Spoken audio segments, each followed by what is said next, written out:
Vseslovenska akcija Slovenija hodi se nam zdi zelo zanimiva. Prvič iz vidika, ker nekako povezuje vse te slovenske destinacije, ki imamo skupni cilj, torej produkt pohodništva pokazati globalnemu svetu, kajti tudi Slovenija ima zelo bogate možnosti za ta tip turizma. In pri nas v Posavju smo nekako pod samim imenom Posavje zelo malo znani, torej je absolutno potrebno, da se tržimo produktno. In eden od večjih produktov v Posavju so gradovi, kajti imamo jih kar največ na najmanjši površini. Druga se nam zdi pa zelo zanimiva opcija pohodništvo in kolesarjenje, kajti sploh glede na povpraševanje v tujini je veliko ljudi, ki ne išče visoke gore za pohodništvo, kajti to so družine z mlajšimi otroci, ki jih zanima mogoče Gričevje ali celo Nižavje, in Posavje je zelo primerno za te ciljne skupine.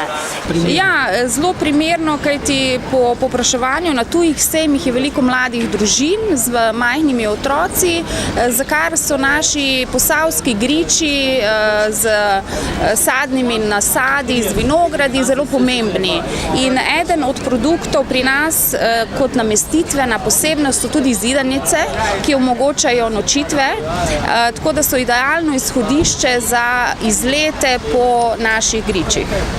V bistvu smo mi pričeli z produktom pohodništva že pred 4 leti, ko smo namensko izkoristili evropska sredstva in skreirali 6 tematskih novih poti v Posavju.